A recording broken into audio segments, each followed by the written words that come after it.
بسم اللہ الرحمن الرحیم الحمد للہ وحدہ والصلاة والسلام علی من لا نبی بعد اما بعد۔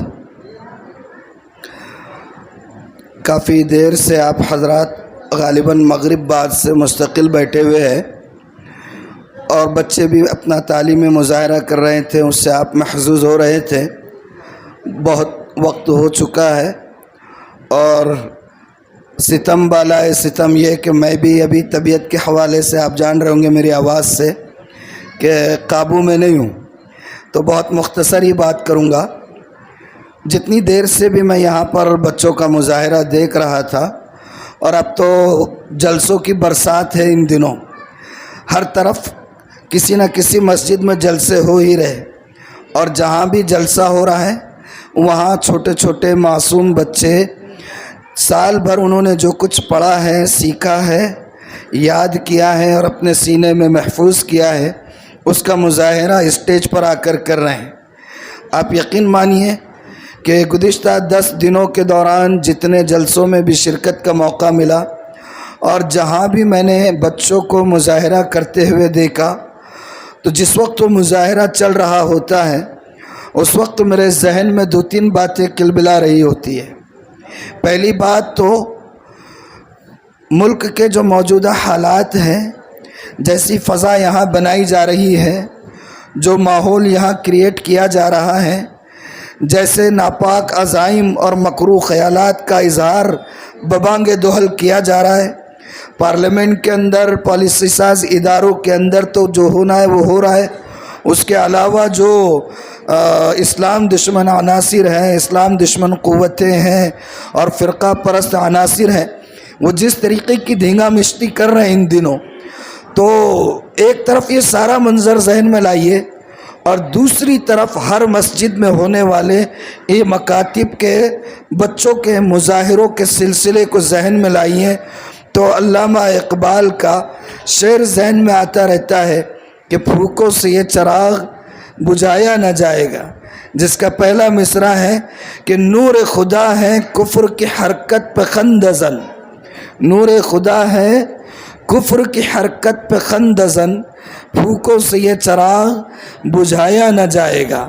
آپ کے عزائم لا کے صحیح کہ اس ملک میں NRC لا کر مسلمانوں کو دیس نکالا دیا جائے گا، آپ کے عزائم لا کس بات کے کہ مسلمانوں کے پرسنل لاز میں آپ مداخلت کرنا چاہتے ہیں، آپ کے عزائم لا کے صحیح کہ آپ یہ چاہتے ہیں کہ قوانین کے اندر امینڈمنٹ اور قوانین کے اندر ترمیم کر کے، تبدیلی کر کے بجبر و اکراہ مسلمانوں کو ان کے دین و ایمان سے کس طریقے سے باہر نکالا جائے، یہ کام اپنا کر رہے ہیں۔ وَمَكَرُوا وَمَكَرَ اللَّهُ وَاللَّهُ خَيْرُ الْمَاكِرِينَ، یہ اپنا کام کرتے رہیں گے، اللہ کی تدبیر اپنا کام کر رہی ہے، اور یہ سارا نظام ان طلبہ کے مظاہروں کا یہ دراصل اللہ کی تدبیر ہے، جو خود زبان حال سے چیخ کر کہتی ہے کہ صبح قیامت تک اسلام دشمن عناصر اپنے ان ناپاک اور مکروہ عزائم میں کامیاب نہیں ہو سکیں گے۔ کامیاب ہوں گے؟ نہیں ہوں گے، بولیے انشاءاللہ۔ صبح قیامت تک اسلام اس ملک میں، اس دھرتی پر اپنی پوری آب و تاب کے ساتھ، شان و شوکت کے ساتھ اور اپنے پورے شعائر کے ساتھ انشاءاللہ یوں ہی باقی ہی نہیں رہے گا، بلکہ چمکتا اور دمکتا بھی رہے گا انشاءاللہ۔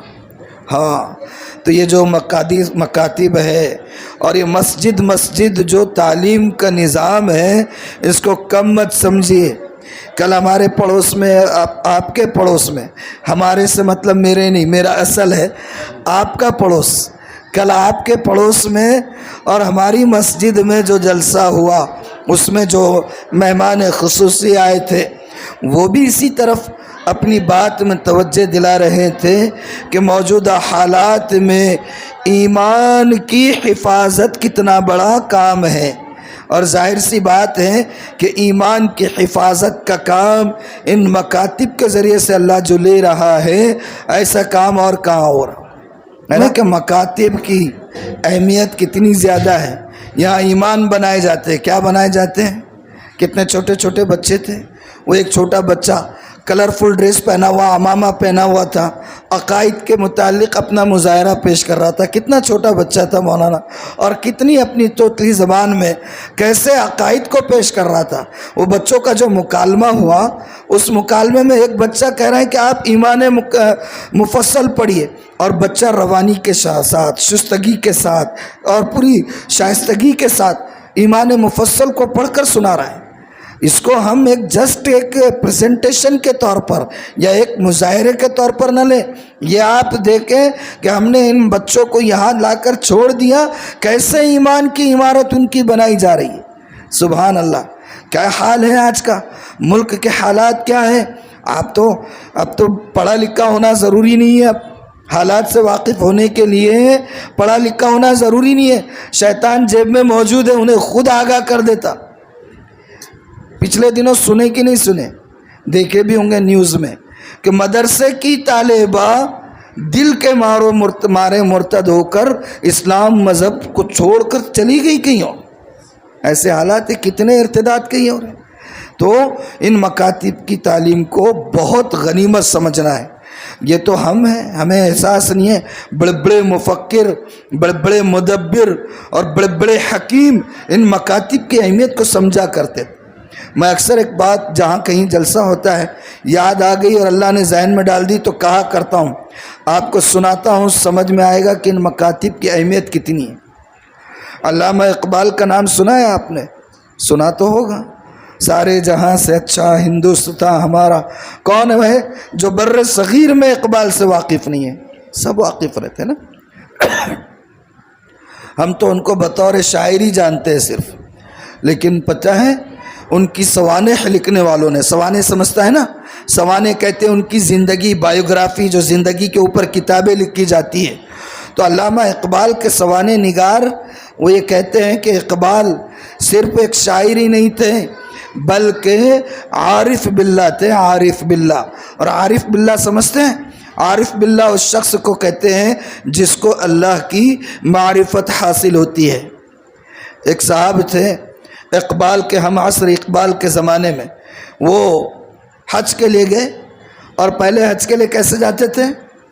بادبانی کشتیوں سے جاتے تھے. بادبانی کشتی معلوم ہے؟ وہ کپڑا لگا رہتا تھا، بڑا کپڑا کشتی کے بیچوں بیچ، اور ہوا کے ذریعے سے وہ لہراتا تھا اور اس کی وجہ سے نیچے حرکت پیدا ہوتی تھی اور جہاز چلتے تھے. تو کبھی کبھار اگر ہوا سمت مخالف سے آ جائے تو 2 مہینے کا سفر 2 سال میں بھی ہو جاتا تھا بادبانی کشتیوں سے. ہوا کے دوش پہ چلتے تھے، اختیار خود کا نہیں ہوتا تھا. سمندر کی جو لہریں اور سمندر میں بیٹھنے کے بعد جو ہوائیں چلتی ہیں نا، اس کے تھپیڑے بہت تیز ہوتے ہیں.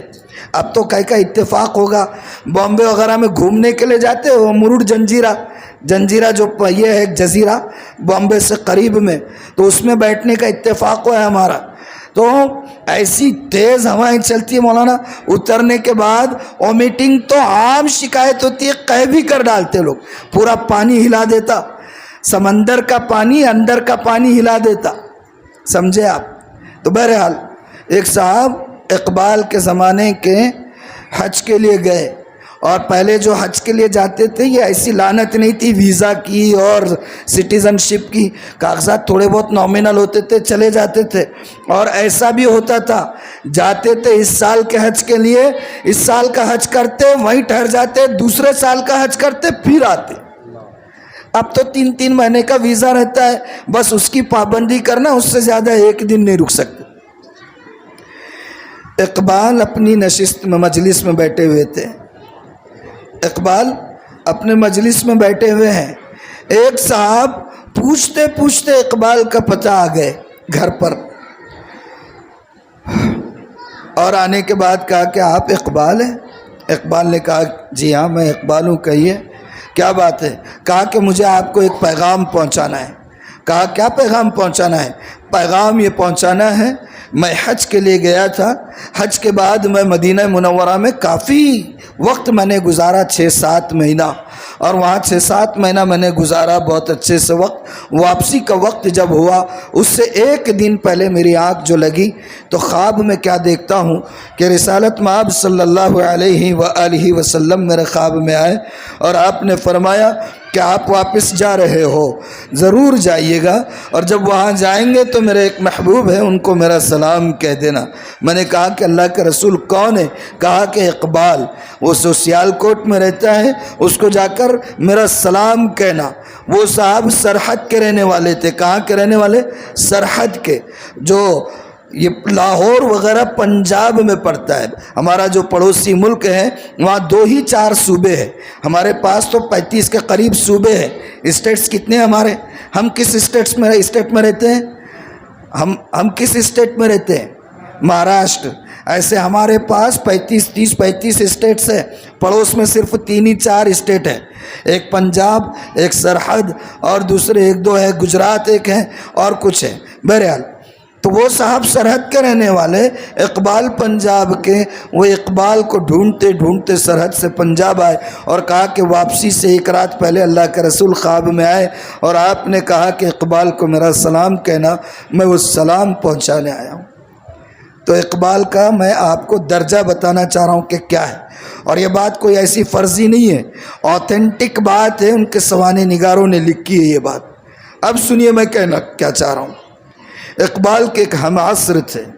ہم عصر کا مطلب اقبال کے زمانے کے، اقبال کے وقت کے. اقبال جس وقت زندہ تھے اسی وقت ایک صاحب تھے بہت زبردست رائٹر، قلم کار، لکھنے والے، اردو کے لکھنے والے. اور عموماً یہ ہوتا ہے جو لوگ ظاہری طور پر جو دانشور ہوتے ہیں نا، پڑھے لکھے، اور جو تھوڑا ڈگری زیادہ ہو گئی تو وہ یہ سمجھتا ہمچو منے ڈنگرے نیست، میرے جیسا کوئی دوسرا نہیں، میرے جیسا کوئی ڈنگرا نہیں. اور خاص طور پر علماء کو خاطر میں نہیں لاتے. پڑھے لکھے لوگ وہ یہ سمجھتے ہیں ان کو کیا سمجھتا، 2 رکعت کے امام ہیں، دنیا کیا ہو رہی، کدھر سے کدھر جا رہی، کیا ترقی ہو رہی، کون سے سورسز چڑھ رہے، ان کو کائی کی ہوا لگی اس کی. تو علماء کو خاطر میں نہیں لاتے. تو اقبال کے ایک ہم عصر تھے حکیم احمد شجاع آبادی. انہوں نے ایک کتاب لکھی ہے مولانا خوب ہاں، بہترین رائٹر تھے. وہ کتاب میری نظر سے گزر چکی ہے، خوب ہاں.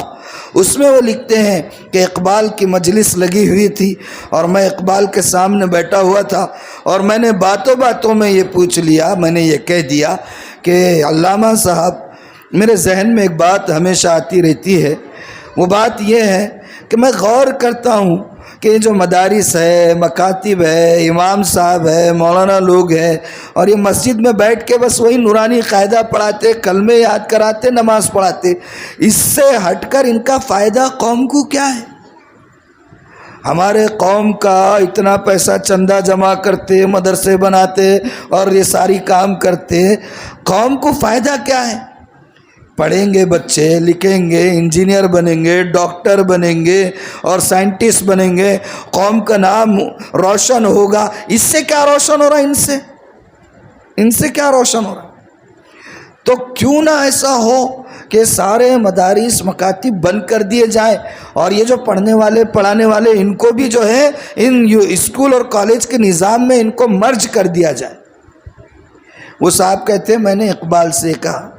جب انہوں نے اقبال سے بات کہی تو یہ کہتے ہیں کہ اقبال نے جو بیٹھے ہوئے تھے میری بات سن رہے تھے، میری یہ بات سن کر گردن کو یوں نیچے جھکا دیا.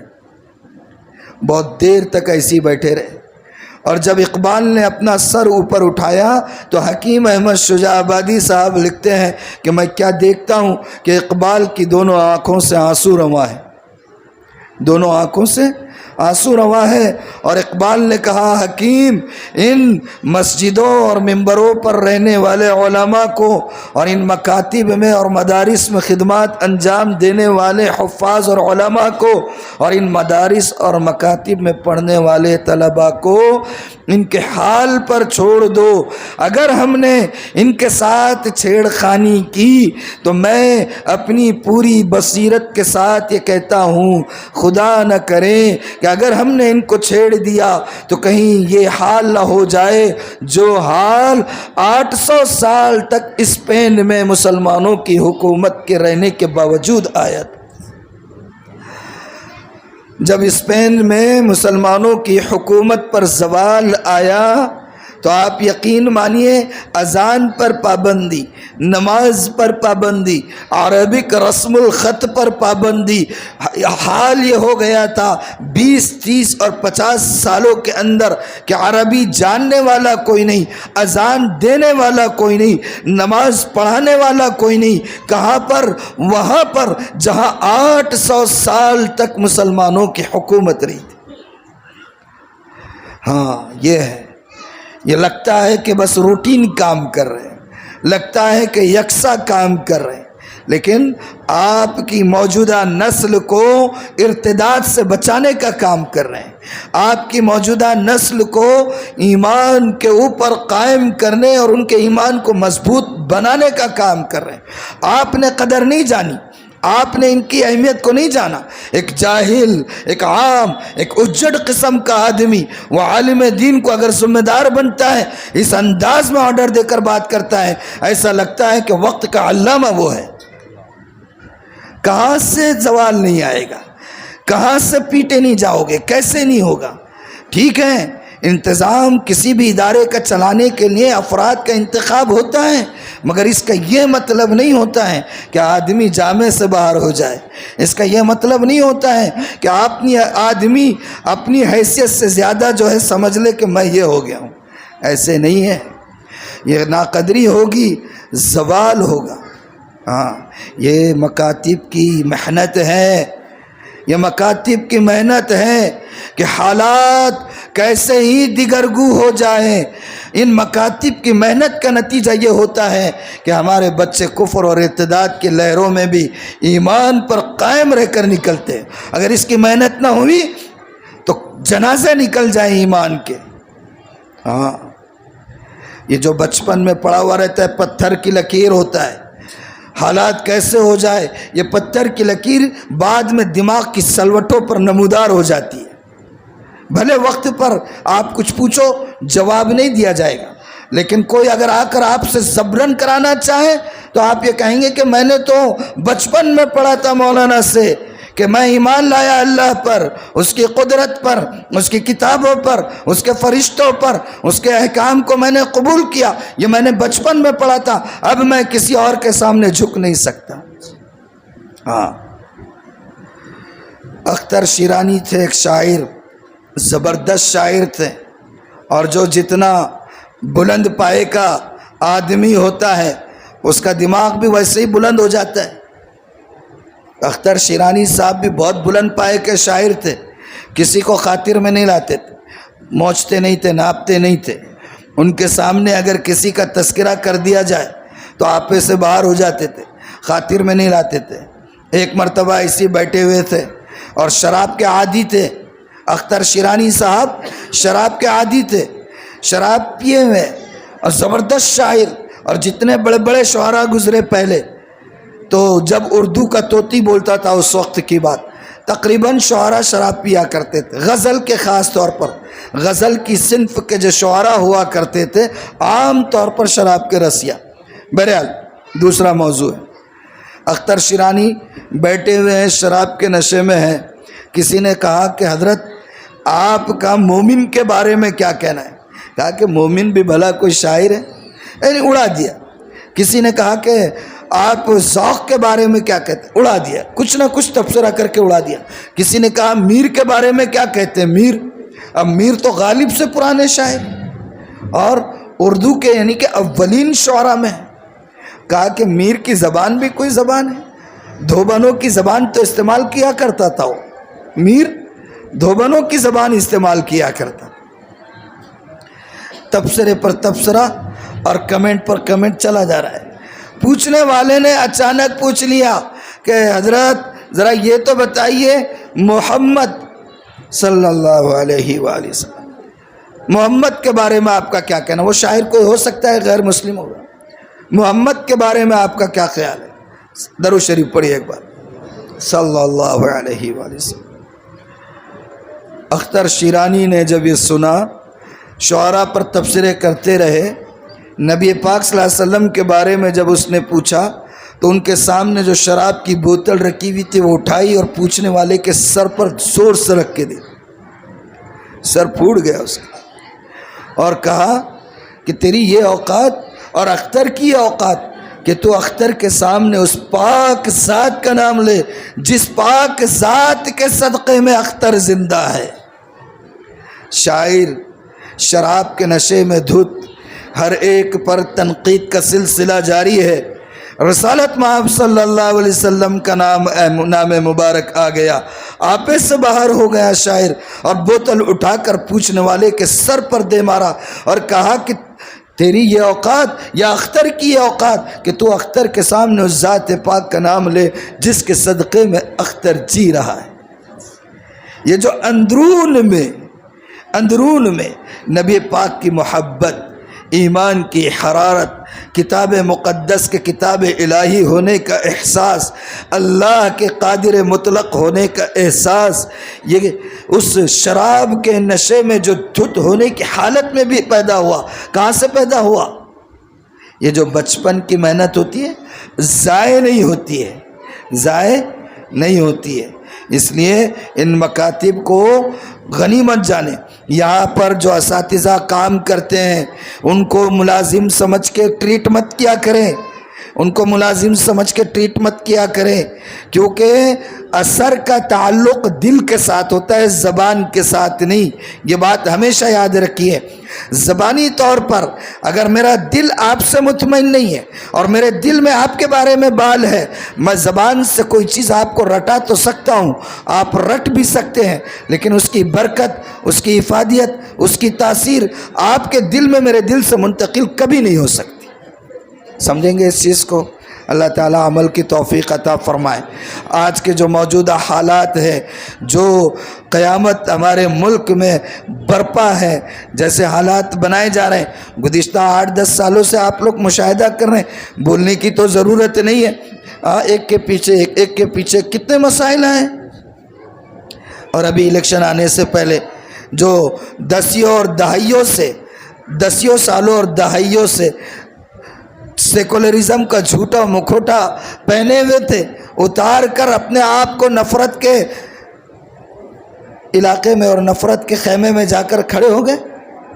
ہاں، تو الکفر کلہم ملہ واحدہ، یہ سمجھنا ہے ہم کو کہ کفر سب کے سب ایک ہے، کوئی سیکولر نہیں ہے، کوئی آپ کا ہم نوا نہیں ہے، کسی تنظیم کے پاس آپ کا مسئلہ نہیں ہے۔ اگر تنظیم آپ کے مسئلے کو لے گی تو اس کا ووٹ بینک خالی ہو جائے گا۔ آپ کو اپنی ایمان کی حفاظت کا کام خود کرنا ہے، اور اب تو علماء یہ کہہ رہے ہیں ایمان تو ایمان، آنے والے وقت یہ بتا رہے ہیں حالات کہ مسلمانوں کو اب اس ملک میں اپنے وجود کو بچانا مشکل ہو جائے۔ ہاں، اس لیے حالات کو سدھارے۔ زبانی مسلمان اللہ کو پسند نہیں ہے، زبان سے کہہ بھی دیا لا الہ تو کیا حاصل، زبان سے کہہ بھی دیا لا الہ تو کیا حاصل، دل و نگاہ مسلمان نہیں تو کچھ بھی نہیں۔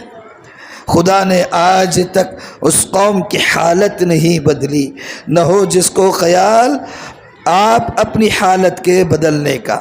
آپ چاہتے ہیں کہ آپ کی آنے والی نسل ارتداد کا شکار نہ ہو، آپ چاہتے ہیں کہ آپ کی موجودہ نسل ایمان کے اعلیٰ معیار پر قائم ہو، آپ یہ چاہتے ہیں کہ آپ کی یہ اولاد آپ کے لیے آخرت میں اللہ کے یہاں سرخ روئی کا ذریعہ بنے، تو ہمیں اپنے آپ کو تبدیل کرنا ہوگا۔ کرنے کے لیے تیار ہے تبدیل؟ ہاں، کیسے؟ انشاءاللہ بولنے سے کچھ نہیں ہوتا ہے، انشاءاللہ بولنے سے کچھ نہیں ہوتا، سننے کو بہت اچھا دکھتا، انشاءاللہ عمل کرنا پڑتا۔ ایک بات یاد آ گئی، سنا تو سمجھ میں آئے گا آپ کو۔ ہاں، ایک صاحب تھے مستجاب الدعوات سمجھے صدر صاحب؟ مستجاب الدعوات سمجھتے ہیں؟ مستجاب الدعوات کہتے ہیں ایسے شخص کو اللہ جس کی کوئی دعا رد نہیں کرتے، جو دعا کرے دعا قبول۔ ایک بزرگ تھے مستجاب الدعوات، اتنے بزرگ اللہ ان کی ہر دعا قبول کرتے۔ ایک صاحب آئے ان کے پاس اور انہوں نے کہا حضرت دعا کیجئے اللہ تعالیٰ مجھے اولاد عطا کرے۔ کیا دعا کریں؟ اللہ تعالیٰ مجھے اولاد عطا کرے. حضرت نے دعا کر دی. چلے گئے وہ صاحب دعا لے کر. تقریباً 1 سال کے بعد پھر آنا ہوا. پھر آ کر کہا کہ حضرت دعا کیجیے اللہ تعالیٰ اولاد عطا کرے، اولاد عطا کرے. حضرت کو جھٹکا لگا. حضرت جھٹکا کیوں لگا؟ کہ اللہ نے مستجاب الدعوات بنایا تھا، ہر دعا حضرت کی قبول ہوتی تھی. سال بھر پہلے حضرت نے دعا کی تھی اللہ انہیں نیک اور صالح اولاد دے دے، اور یہ بندہ پھر آیا اور کہا کہ حضرت دعا کیجئے اللہ اولاد دے دے. حضرت کو لگا کہ کہیں مجھ سے کوئی غلطی تو نہیں ہو گئی کہ اللہ نے وہ مقام مجھ سے چھین لیا. بہرحال یہ احساس تو ہوا، لیکن حضرت نے دعا کر دی. وہ صاحب چلے گئے. پھر اتفاق سے 8-10 مہینوں کے بعد پھر آئے اور تیسری مرتبہ کا حضرت دعا کیجئے اللہ تعالیٰ نیک اور صالح اولاد عطا فرمائے. اب تو حضرت پریشان ہو گئے. کہا کہ میں دعا کیا کرتا تھا، اللہ میری دعا کو رد نہیں کیا کرتا تھا. اب یہ بندہ 3 سال سے آ رہا ہے اور میں ہر مرتبہ دعا کر رہا ہوں اور ابھی تک اس کی مراد پوری نہیں ہوئی. حضرت نے اس کو بلایا، قریب میں بٹھایا اور بٹھا کر کہا کہ اچھا یہ تو بتاؤ کہ شادی کو وقت کتنا ہوا ہے؟ اولاد جو نہیں ہو رہی ہے تو آپ کی شادی کو وقت کتنا ہوا ہے؟ تو انہوں نے کہا کہ حضرت شادی تو ابھی نہیں ہوئی. کیا کہا؟ حضرت شادی تو ابھی نہیں ہوئی ہے. تو حضرت نے کہا اللہ کے بندے، اگر شادی نہیں ہوئی ہے تو بچے کیا آسمان سے ٹپکیں گے؟ بچے آسمان سے ٹپکیں گے؟ ارے شادی کرنا پڑیں گے نا بھائی، شادی کرنا پڑے گا.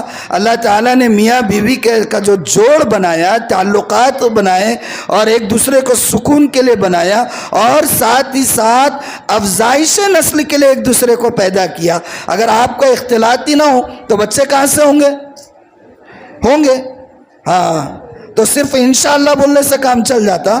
بہت ایک دم تقوی کے اعلیٰ معیار پہ بیٹھ کے انشاءاللہ بولتے مسجد میں، ہاتھ بھی اٹھاتے ہیں، ہاں ہم کریں گے. اگر امام صاحب کبھی پوچھ لے بولو انشاءاللہ کون کرے گا، کون تیار ہے؟ ہاں انشاءاللہ. سب سے اونچا ہاتھ اٹھتا میں تو باز آیا ان مکاری کے ہاتھوں سے. میں اپنے مسجد میں بھی اور جہاں بھی بات کرتا ہوں میں حلفیہ کہہ سکتا ہوں یہ بات کہ یہ خالی اور خولی ہاتھ جو اٹھتے میں تو اس سے باز آ چکا ہوں. تو عمل کرنا پڑے گا. کریں گے تو عمل کیسے کریں گے؟ عمل سے زندگی بنتی ہے، جنت بھی جہنم بھی. یہ خاکی ہے اپنی فطرت میں، نہ نوری ہے نہ ناری ہے. نار کہتے ہیں آگ کو، جہنم کو. نور تو نور ہے. اللہ نور السماوات والارض مثل نورہ کمشکاۃ فیہا مصباح المصباح فی زجاجہ. یہ اللہ نور ہے یعنی جنت.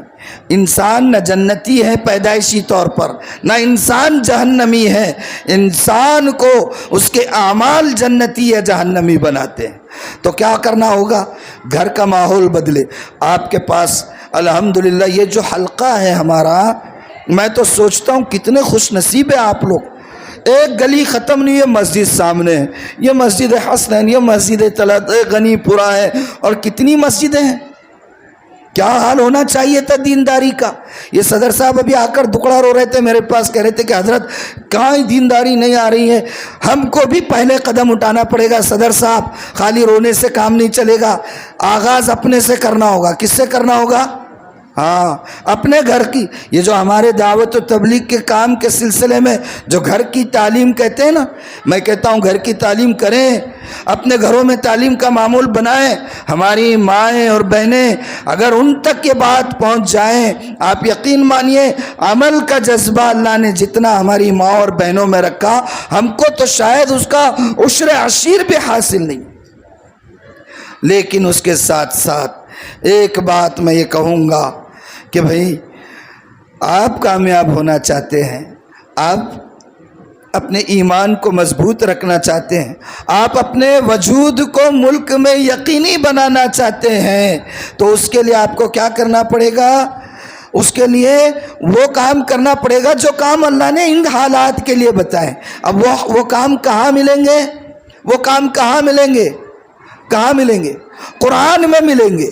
قرآن میں قیامت کی صبح تک جتنے حالات آنے والے ہیں ویسے تمام حالات جو ماضی میں ہو چکے ہیں اللہ نے ان کی مثالیں پیش کی ہیں۔ کیا آج ایسے حالات آئے ہیں کہ آگ کا پورا تنور جلا دیا جائے اور کسی کو اس میں پھینکا جا رہا ہے ایمان قبول کرنے کی وجہ سے؟ ایسے حالات کا تذکرہ ہے۔ کیا آج کہیں ایسا ہے کہ لوہے کی کنگھیوں سے کسی کے جسم کو کھروچا جا رہا ہو؟ قرآن میں ایسے حالات کا بھی تذکرہ ہے۔ ان حالات میں اہل ایمان نے کیا کیا وہ پورا سب کچھ موجود ہے، لیکن پڑھتے تو ہیں، تلاوت تو کرتے ہیں ثواب کی نیت سے۔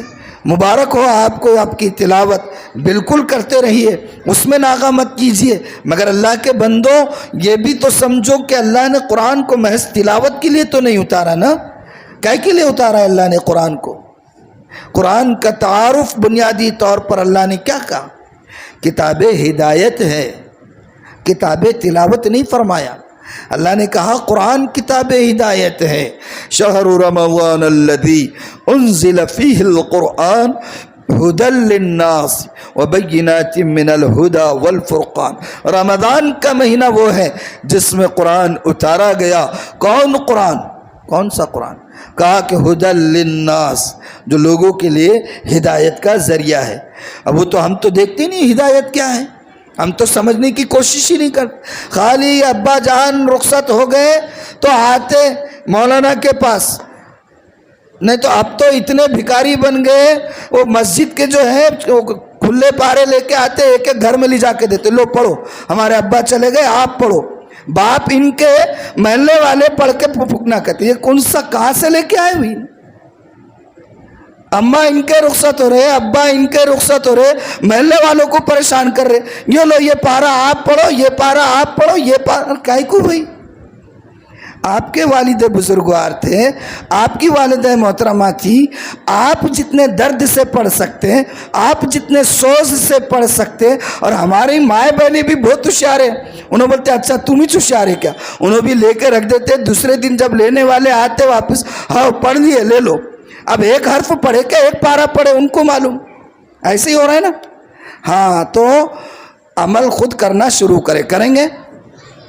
چلے میرا گلا دکھ رہا ہے، اب بات کرنے کے اس میں آگے نہیں ہے۔ دوسرا اب تھوڑا سا ہماری مائیں اور بہنیں بھی بیٹھی ہوئی ہیں تو دو چار باتیں ان کے حوالے سے بھی کہہ دیتا ہوں، ان کے حوالے سے آپ کو کہتا ہوں۔ پہلے تو ماں اور بہنوں کے حوالے سے آپ کو کہتا ہوں کہ رمضان آ رہا ہے، رمضان میں دعاؤں کی قبولیت کی دو ہی گھڑیاں بہت اہم ہے۔ ویسے تو پورا ایک ایک ساتھ رمضان کی اہم ہے، لیکن جو دعاؤں کی قبولیت کی باضابطہ اللہ کے رسول نے فرمایا کہ اس وقت میں دعا قبول ہوتی ہے، کون کون سی ہے؟ بولو جی۔ تہجد، ٹھیک ہے، اور بولو افطار۔ تہجد مطلب سحر کا وقت ہے نا، سحر کا وقت، ہاں، اور دوسرا افطار کا وقت۔ خود تو جو ہے خراٹے لے کے سوتے رہتے، اور عورت کو رات میں مینو بتا دیتے کل سحر میں یہ کھانے کا ہے، یہ بنا دینا۔ وہ بیچاری جو ہے سحر کے وقت سے اٹھ کے تیاری میں لگتی تو 7ویں حلق تک کھاتے بیٹھتے سائرن بجے تک، وہ بیچاری پروسنے میں رہتی۔ اور افطار کے وقت پیسے دے کے چلے جاتے، لانے کی بھی توفیق نہیں تھی، بیٹے کے ہاتھ سے منگا لے، وہ بچے کے ہاتھ سے اس کو بھیج دے بچی کو، یہاں تو ملتا ہتھ ہی پہ، کیا بہت بڑا تیر مارنے کا ہے کیا؟ پیسے دے کے چلے جاتے۔ اس کا افطار کا وقت، اس کا سحر کا وقت، جیسے آپ مستحق ہے اس بات کے کہ آپ یہ چاہتے ہیں کہ اس وقت میں ایک دعا اپنے لیے کرے اور اللہ سے کچھ پروانہ لے لے، میرے بھائیوں ہماری یہ مائیں بہنیں بھی بالکل اسی طرح مستحق ہیں کہ ان کا وہ وقت ان کے لیے، اور وہ مانگے گی تو کیا مانگے گی؟ آپ کے لیے مانگے گی۔ میرے شوہر نامدار کو اللہ خوب دے دے، اس کو معلوم ہے اس کا نہیں آئے گا تو میں کا نہیں آئے گا، آپ کے لیے مانگنے والی، اور انہیں درد سے مانگی، اتنا درد ہمارے اندر آتا بھی نہیں ہے، اس لیے ان کا خیال کرے، افطار میں سحر میں ان کو فری کریں، اور ساری خریداری رمضان کی جہاں جاؤ، یہ جو آواز بیٹھی نا یہ چیخنے سے بیٹھی، کیا کریں ہم بھی بہت پکے رہتے، ہم نہیں بولیں گے سوچتے ہیں، مگر جب آ کے بیٹھ گئے تو رکتا بھی نہیں ہے منہ، رکتا بھی نہیں ہے منہ۔ ہاں رمضان میں خدا کے واسطے اپنی ماں اور بہنوں کو میں نے کتنا بڑا واسطہ دیا، خدا کے واسطے رمضان میں اپنی ماں اور بیٹیوں کو اور بچیوں کو چوک میں نہ بھیجے. رمضان کی خریداری رمضان سے پہلے کر کے فارغ ہو جاؤ اللہ کے بندو. کتنی حیرت کی بات ہے، کتنی حیرت کی بات ہے کہ رمضان کے آخری عشرے میں غیروں کو، آپ کی خواتین کو کنٹرول کرنے کے لیے بیریکیٹس لگانے پڑتے ہیں. کوئی 1% بھی غیر مسلم خواتین آتی ہے چوک میں؟ مبارک وقت، اللہ سے لینے کا وقت، اللہ سے مانگنے کا وقت، اپنی مغفرت کروانے کا وقت، اپنے بچوں کی مغفرت کے پروانے اللہ سے لینے کا وقت. پورے رمضان میں اور ہر وقت اللہ کی طرف سے رات کا وہ وقت جو خریدیوں میں جاتا ہے، اس وقت ندا لگائی جاتی ہے، حل من مستغفر فاستغفر له، حل من مسترزق فارزق لها.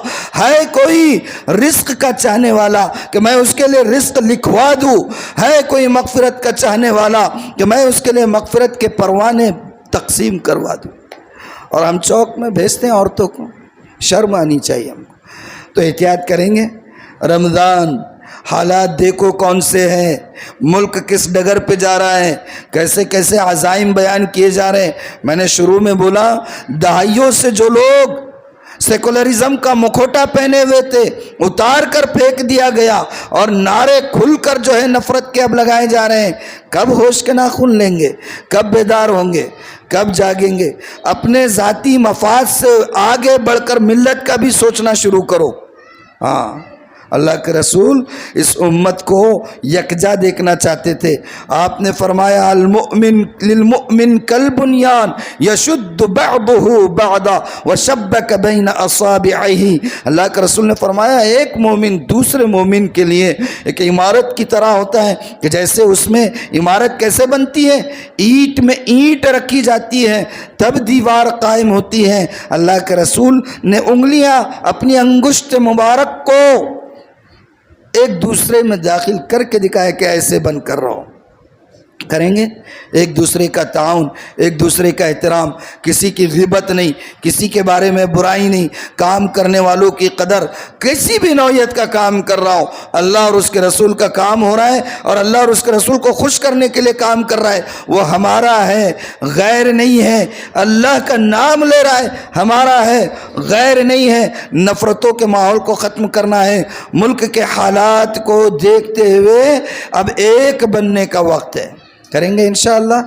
اس مدرسے کے بچوں نے جو محنت کی، ہاں آپ کے حضرت مولانا ساجد صاحب اللہ ان کو برکت عطا فرمائے، کتنے چھوٹے چھوٹے، کتنا یعنی کہ ہمارا یہ جو ہے کہنا چاہیے کہ غریب علاقہ ہے، پسماندہ علاقہ ہے، اور ایسے بچے جلدی قابو میں نہیں آتے ہیں.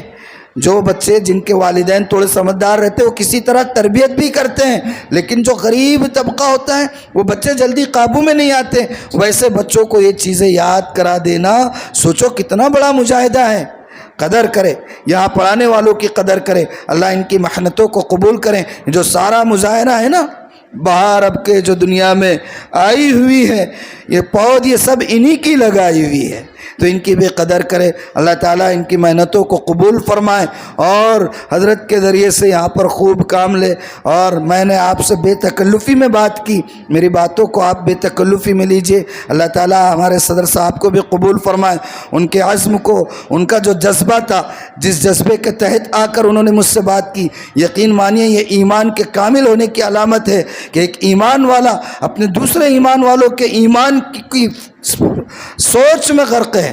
اس کو لگ رہا ہے کہ یہاں مسجد ہے، یہاں نماز ہو رہی ہے، پھر حالات کیوں نہیں سدھر رہے. یہ جذبہ ہمارے اندر بھی آنا چاہیے. صرف صدر صاحب کے سینے کی کڑن نہیں ہے اور ان کے دل کا سوز نہیں ہے، یہ سوز ہم میں سے ہر شخص کے اندر آنا چاہیے. پیدا کریں گے انشاءاللہ. رمضان کو رمضان کے جیسے گزاریں گے. اللہ تعالیٰ آپ کے اس اجلاس کو مبارک کریں، اس مکتب کو خوب ترقی دیں، اس مسجد کو بھی اللہ تعالیٰ اور یہاں کے رہنے والوں کو اللہ تعالیٰ خوب برکت عطا فرمائے، اور یہاں سے دین کے داعی اور امت کے فدائی اللہ تعالیٰ پیدا فرمائے. وآخر دعوانا ان الحمد للہ رب العالمین.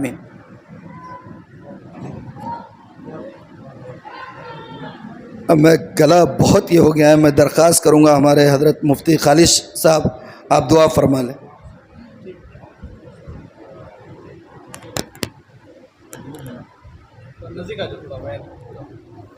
ہاں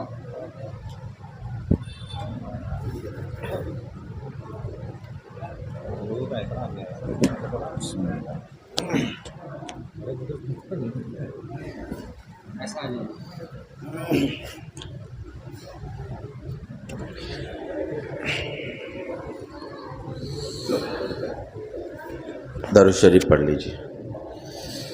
بسم اللہ الرحمن الرحیم، اللہم صلی وسلم بارک علی سیدنا حبیبنا مولانا محمد بارک وسلم۔